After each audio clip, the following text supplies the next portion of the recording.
Olá, eu sou a professora Maristela e acompanharei você nessa disciplina de História do Brasil 3. Nossa disciplina se propõe a percorrer o período que vai da proclamação da República, em 1889, até a morte de Getúlio Vargas, em 1954. Espero que você goste desses assuntos e que possa conhecer um pouco mais desse importante recorte histórico, a República Velha e a chamada Era Vargas.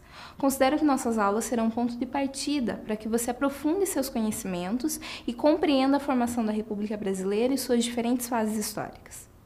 Na unidade 1, você compreenderá como surgiu a República Brasileira e perceberá que ela está inserida num contexto geral de transformações que atingiram o mundo e o nosso país na segunda metade do século XIX. A ideia de república se fortalece especialmente a partir da publicação de um Manifesto Republicano no Brasil e da fundação do Partido Republicano.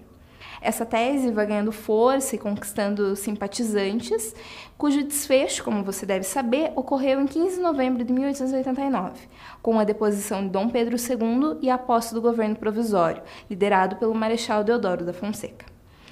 Mas os primeiros tempos da ordem republicana foram marcados por grandes problemas, como a desconfiança com relação à nova ordem, o saudosismo monárquico de alguns setores e a profunda necessidade de criar e disseminar uma concepção de nação e de povo. É possível afirmar que somente a partir do governo Campos Salles a República passou a funcionar, de fato, dando início à política dos governadores, mecanismo esse que era baseado na violência, no autoritarismo e no controle exercido pelos coronéis. Acompanharemos também as discussões que foram travadas em nosso país a respeito da composição do povo brasileiro. A busca por um povo branco, tomado como superior e civilizado, foi uma questão que perdurou durante toda a primeira fase republicana. No fim dessa primeira unidade, também veremos alguns episódios de resistência de nossa sociedade, por exemplo, a Guerra de Canudos e a Guerra do Contestado, cuja emergência desconstrói a ideia de pacifismo que muitas vezes identifica o nosso povo. Na unidade 2, você saberá como Getúlio Vargas chegou ao poder por meio de um movimento nacional e se transformou numa figura central da história republicana brasileira. Para tanto, é preciso considerarmos a conjuntura dos anos 20 e também as tensões que envolveram as eleições e o processo revolucionário de 1930. É na soma desse conjunto de acontecimentos que você entenderá o que foi a chamada Era Vargas e a sua relevância histórica. Os anos 20 significaram no Brasil um período especial na busca pela configuração de uma nova identidade nacional, baseada na ideia de brasilidade. Para diversos segmentos da sociedade brasileira, aquele foi um momento de ruptura com a dependência cultural e estética europeia, até então dominante no país.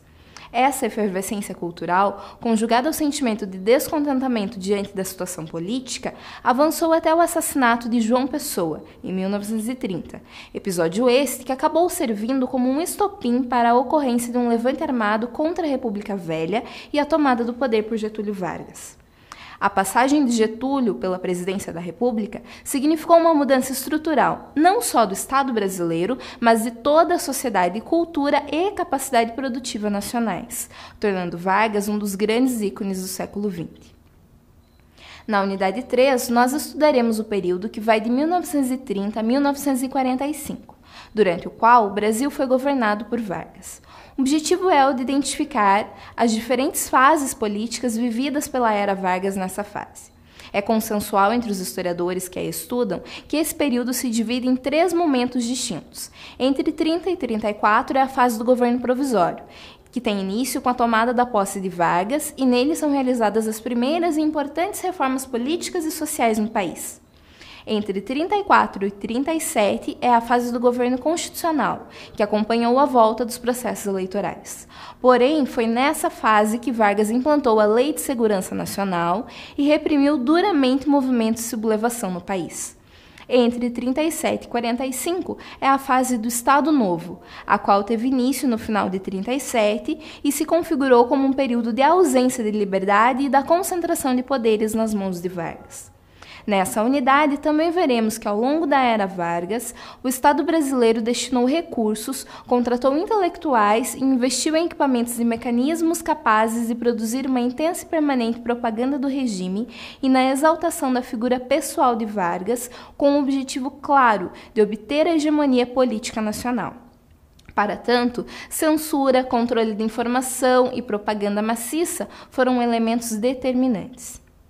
Por fim, na unidade 4, aproximando-nos do fim de nossa disciplina, você abordará o período entre 45 e 54 e perceberá que ocorreram mudanças estruturais significativas no Brasil, as quais foram decisivas para a morte de Getúlio e prenunciaram a aproximação dos militares ao poder. Mesmo não estando mais no controle do Estado, Getúlio Vargas continuou exercendo um papel central na vida política nacional. Entre o final do Estado Novo, em 45, e o episódio do tiro no coração, em 1954, o Brasil viveu uma fase de desenvolvimento econômico e de mudanças no modelo político e partidário.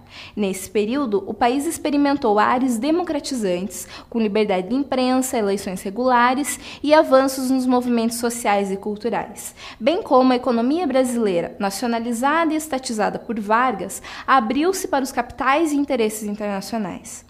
O Getúlio desse período em nada lembrava o gestor autoritário e centralizador do Estado Novo.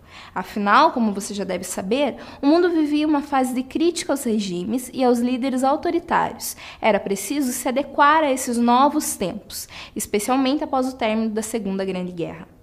Ao voltar ao poder pela via eleitoral em 1951, Vargas encarnou a figura do líder paternal, preocupado, ao mesmo tempo, com as necessidades do povo e com a manutenção dos direitos democráticos. Todavia, na manhã de 24 de agosto de 1954, os brasileiros acordaram com a notícia da morte de Getúlio Vargas e a leitura de sua carta-testamento em todas as emissoras de rádio do país, após um período de muita conturbação política.